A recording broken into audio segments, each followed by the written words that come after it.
찬송가 10장 다 같이 하나님 함께 경배 찬양 드리겠습니다.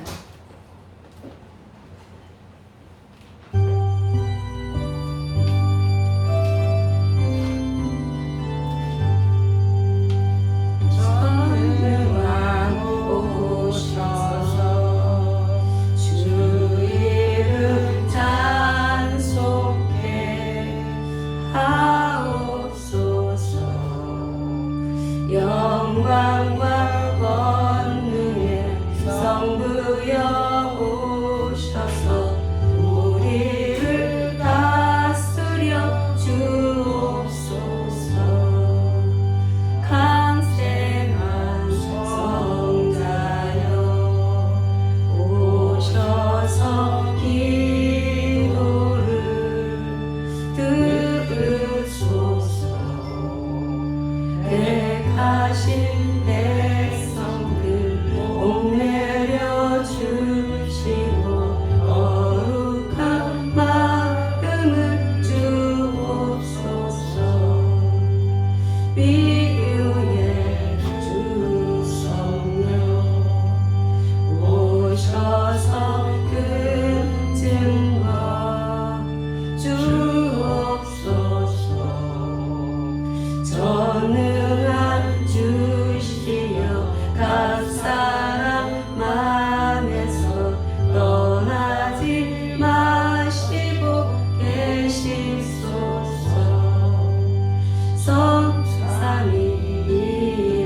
성삼위일체께 한없는 찬송을 드립니다.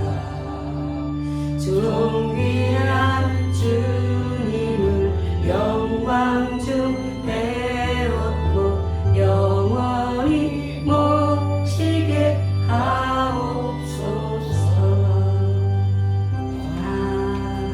아멘. 성시교도 39번 시편 95편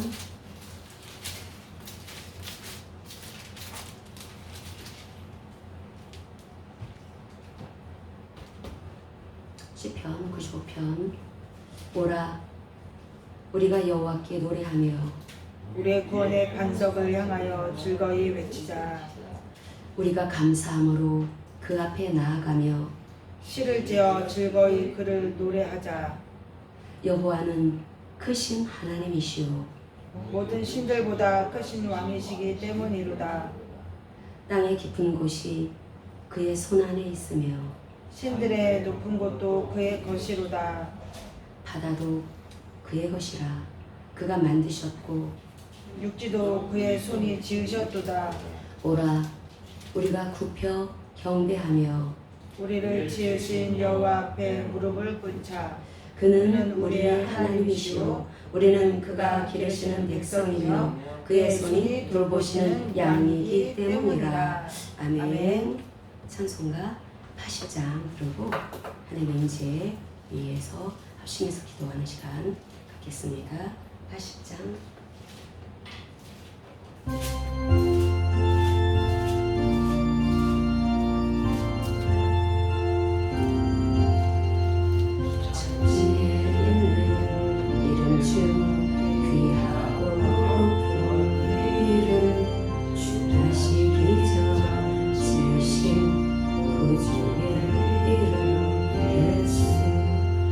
주 앞에 내가 엎드려 그 이름 찬송하리.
하늘의 하늘이라도 하나님을 담을 수 없습니다.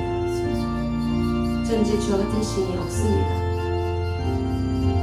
주님은 주님 앞에서 행하는 주님의 종들에게 언약을 지키시고 은혜를 베푸시는 하나님이십니다. 주님의 백성들 세원야 피값으로 사셔서 우리를 예배자로 부르시고 하나님께서 모든 것을 다 갖춰주신 이 신방에 우리를 신부로서 불러주셨으니 우리가 이곳에 모여 예배드립니다. 주님 이곳에 우리가 하나님을 모시고 예배를 드리고 있습니다. 하늘이라도 주를 용납하지 못하는데 어떻게 우리가 감히 주님 앞에 나와 예배 드릴 수가 있겠습니까? 하나님 감사합니다. 구속자여 거룩하신 이 되신 우리 주 예수 그리스도시오 여호와 하나님께서 우리 주 예수 그리스도께서 이르시되 나는 너에게 유익하도록 가르치고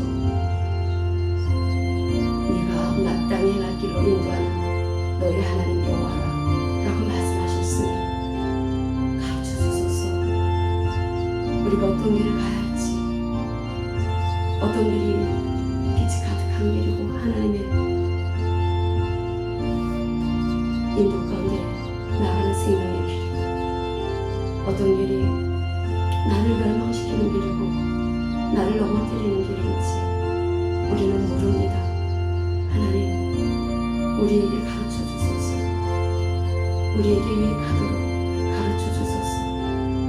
예배를 드리면서 우리가 마음을 다해 하나님 앞에 우리의 마음을 쏟을 때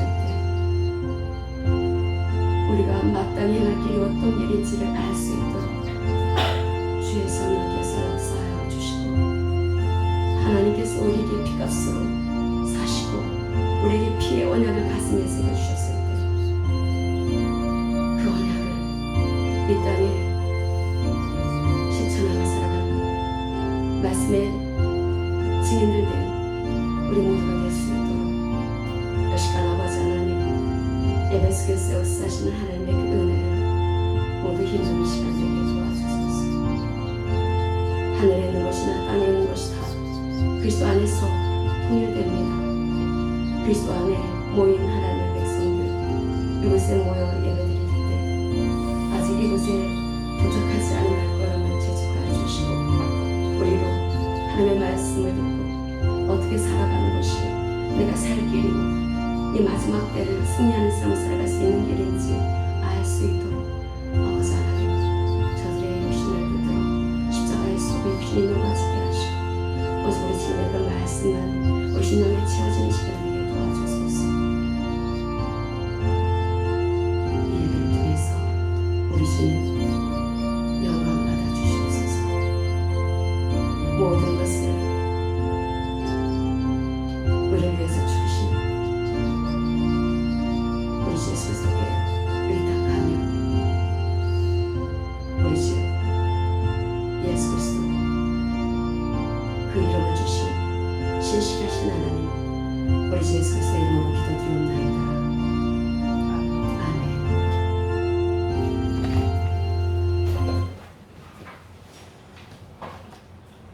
성경 역대하 29장 1절에서부터 11절까지 읽을 때 여기에서 우리가 붙잡아야 될 말씀은 핵심 구절로 역대하 29장 6절의 말씀입니다. 여기에 주목하면서 말씀 서로 나누어서 읽겠습니다. 역대상하는 제사장이 쓴 책이죠. 제사장의 시각으로 이 말씀을 쓴 겁니다. 열왕기 상하와 내용이 비슷한 게 많지만 열왕기 상하는 선지자의 시각으로 쓴 것이고 역대상하는 제사장의 시각으로 쓴 것입니다. 모세오경에서 주신 그 말씀을 어떻게 백성들이 대했는지 제사장의 시각으로 우리에게 알려주시는 그 말씀 역대하 29장 1절에서 11절까지 말씀 서로 나누어서 읽겠습니다. 히스기야가 왕위에 오를 때 나이가 25세라. 예루살렘에서 29년 동안 다스리니라. 그의 어머니의 이름은 아비아요 스가랴의 딸이더라. 스가가 그의 조상 다윗의 모든 행실과 그가 보시기에 정직하게 하여 첫째 달 여호와의 전 문들을 열고 수리하고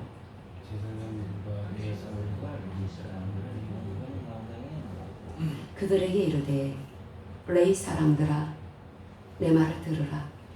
이제 너희는 성결하게 하고 또 너희 조상들의 하나님 여호와의 전을 성결하게 하여 그 더러운 것을 성소에서 없애라. 이 조상들의 범죄하여 우리 하나님 여호와 보시기에 아버지라 하나님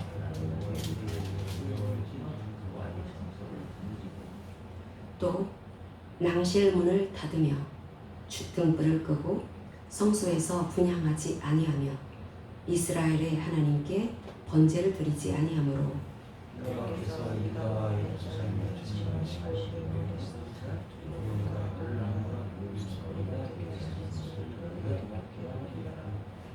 이로 말미암아 우리의 조상들이 칼에 엎드러지며 우리의 자녀와 아내들이 사로잡혔느니라.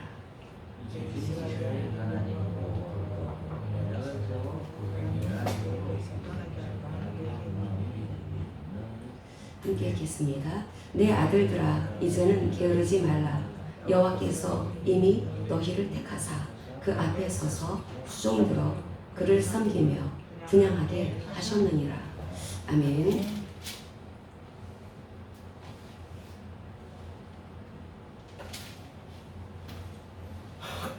우리가 그 역대하 29장을 보면은 보통 이 부분에 대해서 설교자들이 말씀을 할 때 히스기야의 종교 개혁에 대해서 성전 정화 운동에 대해서 말씀을 보통 합니다.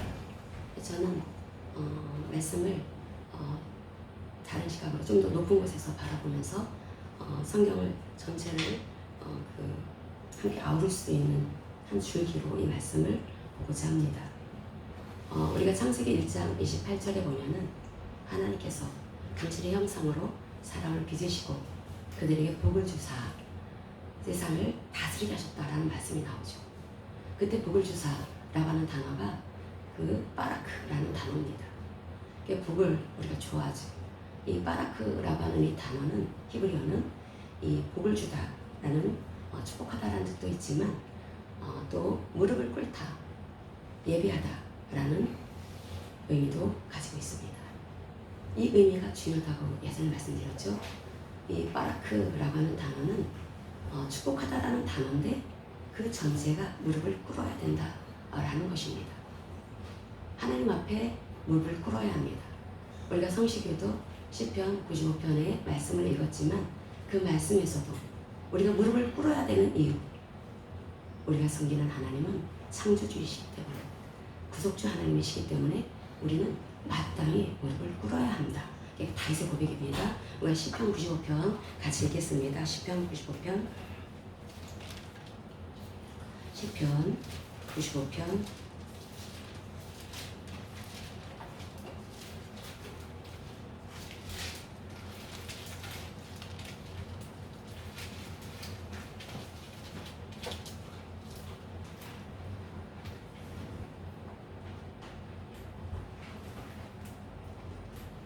1절에서부터 7절까지 7절에 거기 양이기 때문이라 거기까지 우리 같이 읽겠습니다.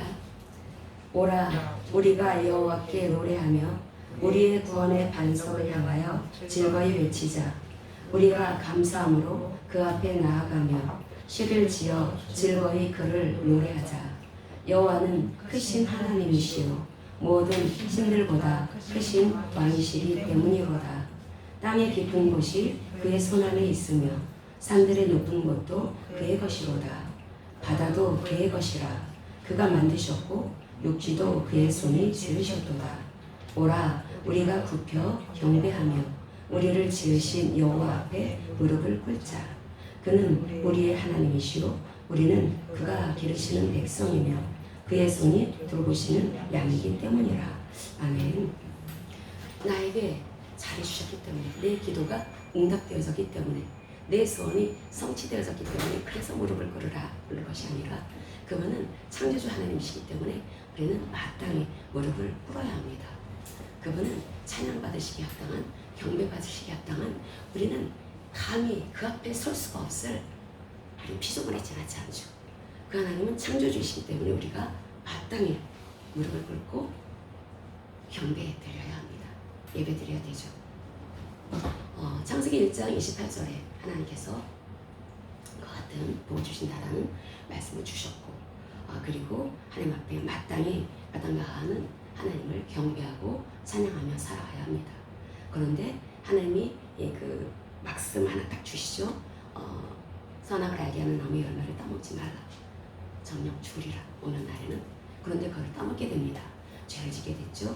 그렇게 돼서 창세기 보면은 그들이 어떤 모습을 보이는지 창세기 우리가 3장 8절에서부터 9절 보겠습니다. 창세기 3장 8절에서부터 9절.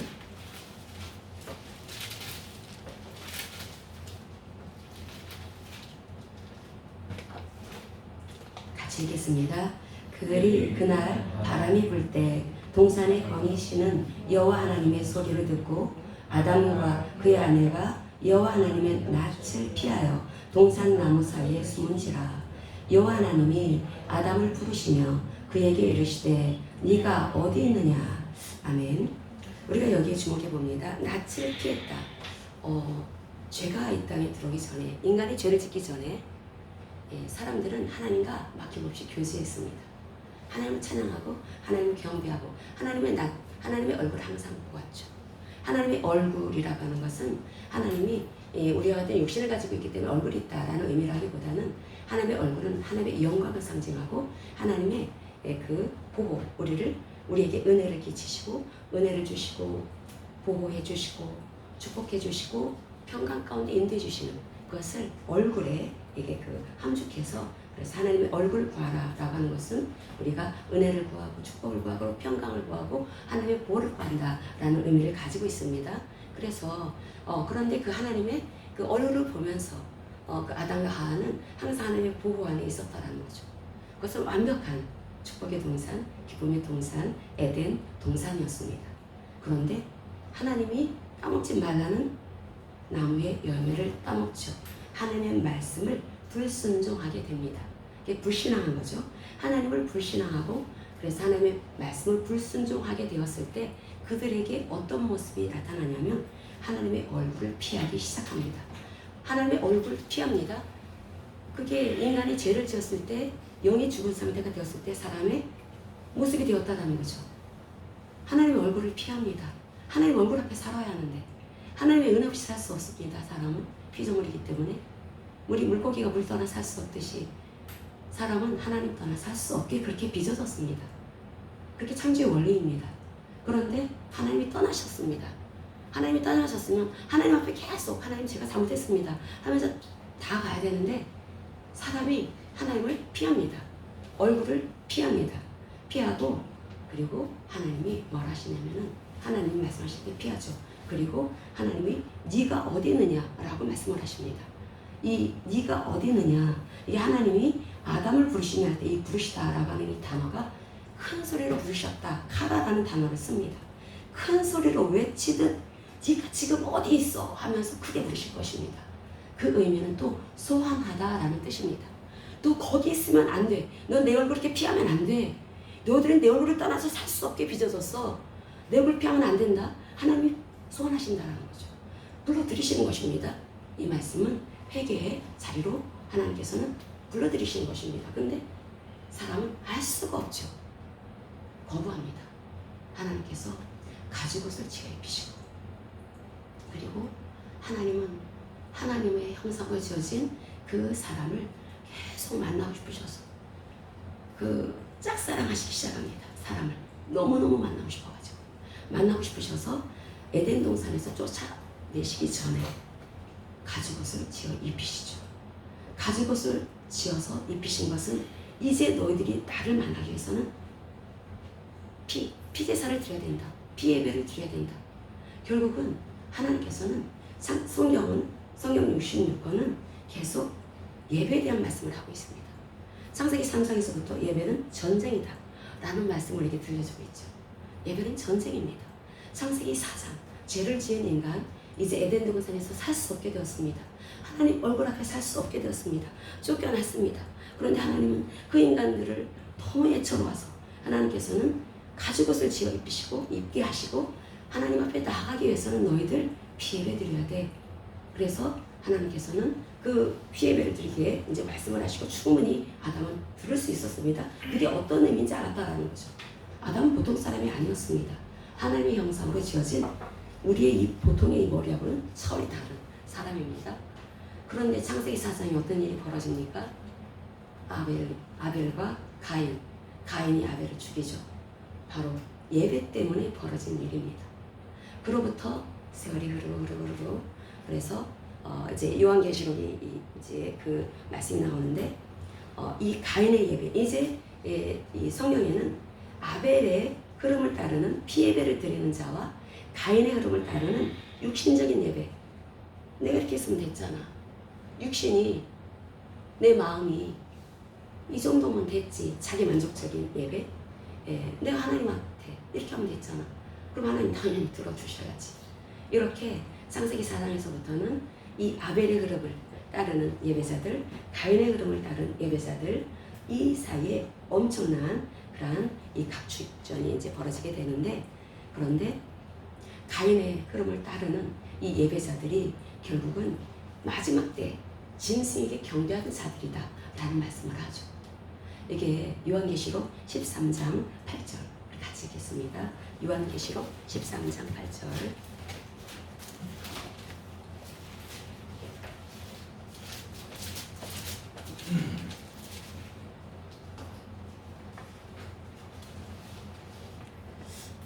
같이 읽겠습니다. 411쪽 신약성경 요한계시록 13장 8절 죽임을 당한 어린 양의 생명책에 창세 이후로 이름이 기록되지 못하고 이 땅에 사는 자들은 다 그 짐승에게 경배하리라. 아멘.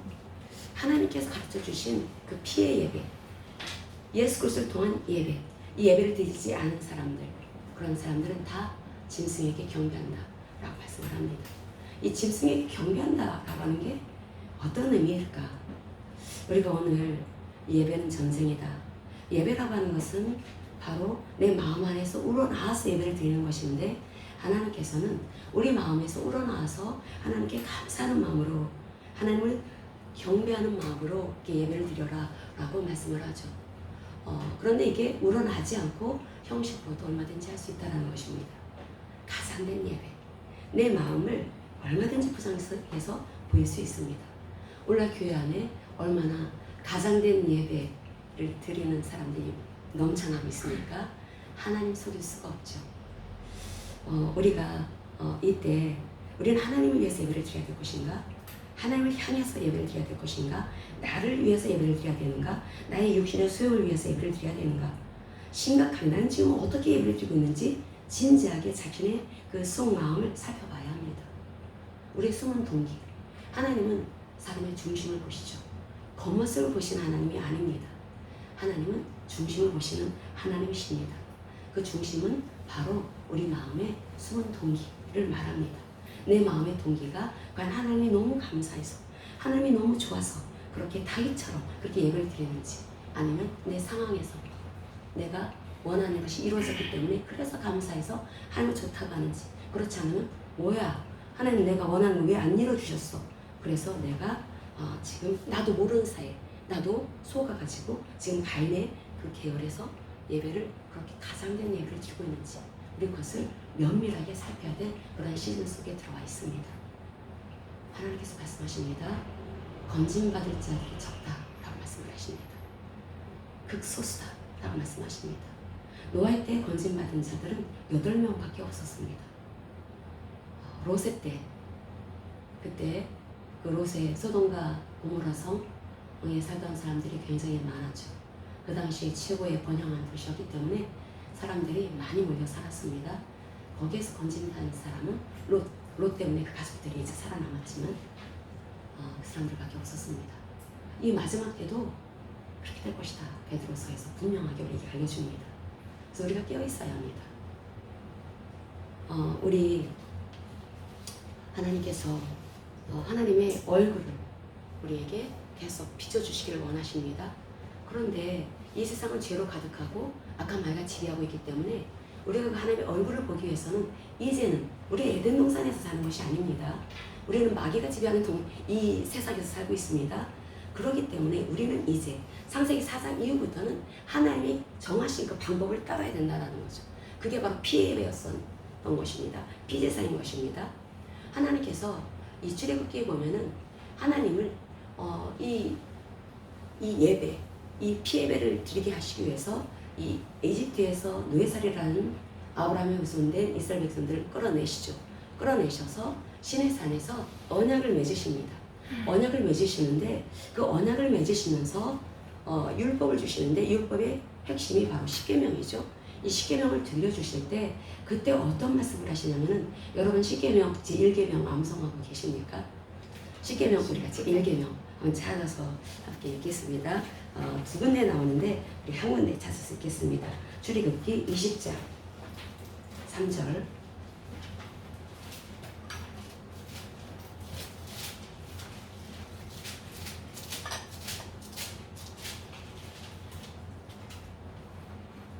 출애굽기 20장 3절 말씀 같이 읽겠습니다. 너는 나 외에는 다른 신들을 네게 두지 말라. 아멘. 하나님께서 이스라엘 백성들을 세상을 상징하는 이집트에서 그 노예살이하던 마귀의 종이 되어서 마귀의 노예가 되어서 사탄의 노예가 되어 살던 이스라엘 사람들을 빼내주십니다. 빼내주시고 시내산에서 언약을 맺으시죠. 언약을 맺으시는데 그때 언약을 맺으시면서 율법을 주십니다. 그때 첫 계명, 그 중에 하이라이트가 십계명인데 그 십계명 가운데 첫 계명으로 주신 말씀이 너는 나 외에는 다른 신들을 네게 두지 말라라는 말씀을 주십니다. 여기에서 나 외에는 이라고 하는 것은 나 앞에, 내 앞에, 여기서 이 히브리어로 스트롱 코드 6440번 바로 하나님의 얼굴 앞에서라는 뜻입니다. 얼굴 앞에. 너희는 내 얼굴 앞에 다른 거 두면 안 돼. 이 말씀을 하고 있다는 거죠. 내가 이제 시내산에서 너희들과 결혼했어. 언약을 맺었다라고 하는 것은 지난번에 말씀을 드렸지만은 결혼하다라는 뜻이라고 했습니다. 하나님께서 이스라엘 백성들 아브라함과 언약을 맺으시고 그 약속을 지켜주셨습니다. 시내산에서 이스라엘 백성들과 언약을 맺으시는데 이 언약은 바로 결혼 언약입니다. 결혼 언약인데 첫 번째 언약이 뭐냐면 바로 너희는 내 얼굴 앞에 다른 거 두면 안 돼. 너희들은 그저 너희들 앞에 나만 있어야 돼. 너희들의 신랑은 나야. 이 말씀을 하고 있다라는 거죠. 내 얼굴 앞에 다른 거 두면 안 된다. 그래서 하나님께서는 이게 약속, 이제 결혼의 서약을 하시고 결혼했으면은 신방이 있어야 되지 않겠습니까? 그래서 성막을 지게 하십니다. 성막을 지게 하실 때 그 하나님의 말씀을 따라서 지어야 합니다. 사람들이 모여서 어떻게 하면은 하나님이 좋아하실까? 인간적인 방법으로 성막을 지는 게 아닙니다. 하나님께서는 그 재료, 어떻게 짓는지, 그 규모 다 하나님은 소상하게 알려주십니다. 알려주셔가지고 그 말씀 그대로 백성들이 성막을 짓죠. 그 말씀이 출애굽기 40장에 말씀이 나오고 있는데 그 말씀에서 너무나 놀라운 그런 하나님의 그 은혜를 발견합니다. 우리가 출애굽기 40장을 보겠습니다. 출애굽기 40장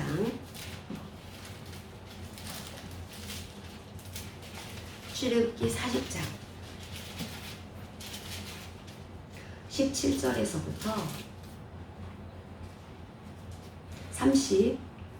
32절까지 여기에서 계속해서 반복되는 말씀이 있습니다. 이 말씀이 7번 반복되는데 마치 하나님께서 천지를 창조하셨을 때 항상 창조하신 대로 그 말씀 그대로 이루어졌던 것처럼 이 말씀 그대로 하나님께서 그 천지를 6일간 창조하시고 7일째 쉬셨죠. 7일간 하나님께서 창조의 사역을 하셨던 것처럼 7번 하나님이 말씀하신 것이 반복되어지는 것이 있는데 그것이 어디에 있는지 여러분 혹시 펜이 있으면 짝짝 쳐가면서 한번 발견해 보시기 바랍니다. 같은 말씀이 반복되어집니다. 17절부터 40장 17절부터 같이 읽겠습니다. 둘째 해 첫째 달 곧 그 달 초하루에 성막을 세우니라.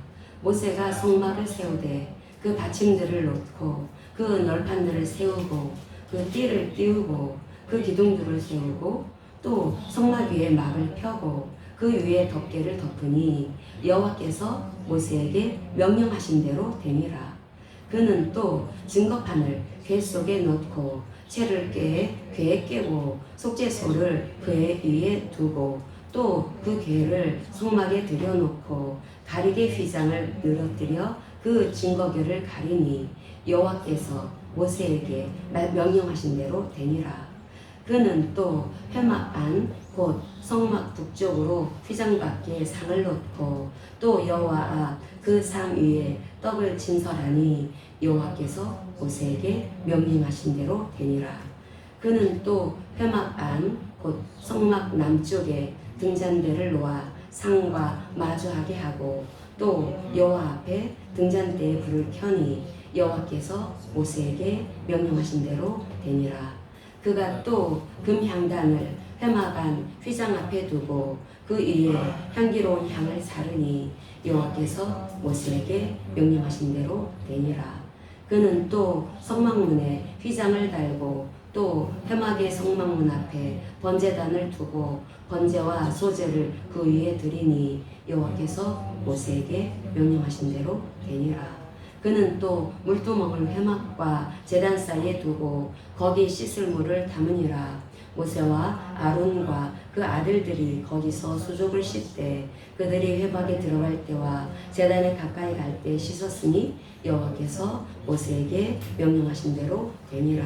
아멘. 여기서 반복되어지는 말씀 발견하셨습니까? 여호와께서 모세에게 명령하신 대로 되니라. 이 말씀입니다. 하나님께서 모세에게 명령하신 그대로 성막을 지었다라는 거죠. 그랬을 때 하나님의 말씀을 그대로 따랐을 때 우와 너무나 놀라운 일이 벌어집니다. 출애굽기 40장 34절에서부터 35절까지 같이 읽겠습니다. 구름이 회막에 덮이고 여호와의 영광이 성막에 충만하매 모세가 회막에 들어갈 수 없었으니 이는 구름이 회막 위에 덮이고 여호와의 영광이 성막에 충만함이었으며 아멘. 하나님의 말씀을 따라서 다시 말하면 진리의 말씀을 그대로 실천했을 때 하나님의 영광이 나타났다라는 것입니다. 하나님의 영광이 뭘까요? 하나님이 임재하셨다라는 것입니다. 하나님이 임하신 하나님이 정하신 방법을 따라서 그렇게 성막을 지었더니 그 장소에 하나님의 영광이 임재하셔서 이것을 쉐키나의 영광이라고 합니다. 쉐키나. 여러분 쉐키나라는 말 들어보셨어요? 쉐키나라고 하는 단어는 사실은 이게 임재, 거함이라는 뜻인데 하나님이 말씀하신 그대로 실천했을 때 그 장소에 하나님이 임하신다는 것입니다. 과연 하나님이 임하셨습니다. 여러분 모세가 어떤 사람입니까? 모세는 하나님의 얼굴을 대면에서 봤던 사람이다 라고 얘기를 합니다. 물론 하나님은 뭐 정면에서 봤다는 의미보다는 하나님의 등을 봤다 이렇게 표현을 하죠. 어쨌든 하나님을 본 사람이 모세였는데 이러한 모세조차도 그 영광이 가득한 하나님의 임재로 가득한 그 예배당 말하자면 성막에 들어갈 수 없었다는 거죠. 그 영광스러운 하나님 그 하나님이 영광 가운데 임하시고 이제 이스라엘 백성들을 부르십니다. 이스라엘 백성들을 초청하십니다. 어디로? 예배 자리로 그 영광스러운 그 하나님 감히 그 하나님 앞에 우리가 나아갈 수가 없는데 그 하나님 앞에 설 수가 없는 우린 죄된 인간들인데 그 하나님께서 성막을 짓게 하시고 영광을 지어주시고 사람을 불러주셨다는 거죠. 백성들을 불러주셨다는 거죠. 그리고 이어서 레위기서가 진행되어집니다. 근데 이 레위기서가 그리고라는 단어로 접속사로 시작이 됩니다. 그러니까 레위기는 후편이라는 거죠. 전편은 출애굽기고 후표는 레위기입니다. 레위기는 제사법에 대한 말씀이고 정결법에 대한 말씀입니다. 자, 이제 너희들 나와 결혼했으니까 너희들 구별된 백성이야. 너희들은 거룩한 백성이야. 너희들 함부로 살면 안 돼. 세상 사람들처럼 살면 안 돼. 너희들은 내가 구별해서 건졌어. 너희들을 제사장 나라로 거룩한 백성으로 그렇게 구별해서 나의 신부로 삼았어. 그러니까 너희들은 세상 사람들하고 똑같이 살면 안 된다. 그래서 하나님께서는 레위기를 통해서 제사법에 대해서 말씀을 하고 있고 정결법에 대해서 말씀을 합니다. 왜 제사법에 대해서, 예배법에 대해서? 우리가 하나님의 백성이라 할지라도 세상을 살면서 정말 죄 많이 짓지 않습니까? 그러니까 그 하나님께서 그 죄를 어떻게 처리해야 되는지 거기에 대해서 아주 소상하게 하나님은 너무나 다정하게 말씀을 하신 말씀이 레위기입니다. 레위기를 통해서 여러분 아우 복잡해, 아우 너무나 잘 이해를 못하겠어, 너무나 이렇게 딱딱해 이렇게 볼 것이 아니라 레위기를 통해서 하나님의 사랑의 마음을 볼 수 있어야 합니다. 레위기를 보면은 어떻게 해야지 정결하게 살 수가 있는지, 어떻게 해야지 거룩하게 살 수가 있는지 정확하게 나오질 않습니다. 그러면 어떻게 해야지 거룩하고 정결하게 살 수 있습니까? 하나님, 그 말씀이 출애굽기에 있다는 거죠. 그게 바로 말씀입니다. 율법을 주셨다는 거죠. 이스라엘 백성들은 하나님 얼굴 앞에서 살아야 할 백성들입니다. 하나님께서 민수기를 통해서 어떤 말씀을 하셨냐면 민수기서 6장 같이 찾아서 읽겠습니다. 민수기 6장 24절에서부터 26절.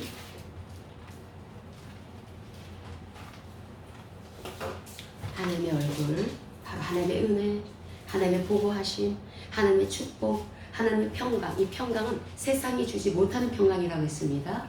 이 평강은 바로 샬롬이라는 단어를 씁니다. 로마 시대 이 샬롬이라는 단어, 에이레네라는 단어 쓰지 못했다고 했죠. 로마 시대에 평강을 원했습니다. 로마 시대 때 발견되어지는 그런 이 책들을 보면은 보통 팍스라는 단어를 씁니다. 이 단어는 평강이라는 뜻인데 어떻게 하면 로마가 평안할 수가 있을까? 그것은 네 가지 조건이 성취되어져야 된다. 먼저 정치가 안정되어져야 된다. 두 번째, 경제가 안정되어져야 된다. 세 번째, 내란이 없어야 된다. 노란은 대제국 아닙니까? 서로 민족이 굉장히 섞여 있습니다. 무지무지 많은 민족들이 모여서 로마 제국이 된 것입니다. 그러니까 내란이 있을 수가 있죠. 민족 분쟁이 없어야 된다. 이제 평안하기 위해서는 그 다음에 전쟁이 없어야 된다. 외부 세력과 전쟁이 없어야 된다. 이게 다 네 가지가 조건이 성취되어졌을 때 팍스, 평안이라는 단어를 썼다는 거죠. 그런데 하나님께서 이 신약 성경 특별히 이 바울 서신에 보면은 이 에이레네, 이 평안이라는 단어를 참 많이 우리에게 들려주시는데 이것은 이 팍스라고 하는 이 단어, 조건이 성취되었을 때 갖게 되는 이 평안과 의미가 다릅니다. 이 평안이라는 단어는 조건이 성취되지 않았다 하더라도 내 비록 전쟁 가운데 있고, 내 비록 경제적인 어려움 가운데 있고, 내 비록 정치적인 혼란 가운데 있고, 내 비록 여러 가지 아주 시끌벅적한 이런 혼란스러운 세상에 산다 할지라도 평안할 수 있다라고 말씀하십니다. 하나님이 주시는 평안입니다. 그건 내가 얻을 수 없습니다. 인간이 얻을 수 없습니다. 어디를 세상을 뺑뺑 돌아다녀봐도 찾을 수가 없는 평안이 샬롬입니다. 근데 이것을 하나님이 주시겠다라는 거예요. 하나님의 얼굴을 구할 때 하나님이 주신다라는 것입니다. 그것을 이스라엘 백성에게 주신다라는 것입니다. 민수기서 6장 24절에서부터 26절 같이 읽겠습니다. 여호와는 네게 복을 주시고 너를 지키시기를 원하며 여호와는 그의 얼굴을 네게 비추사 은혜 베푸시기를 원하며 여호와는 그 얼굴을 네게로 향하여 드사 평강 주시기를 원하노라 할지니라 하라. 아멘. 하나님은 얼굴을 비춰주시기를 원한다라는 거예요. 너희들 내 얼굴 앞에 다른 거 두면 안 된다. 이스라엘 백성들아, 너희들은 나의 신부야. 너희들은 내 앞에서 살아야 돼. 그러니까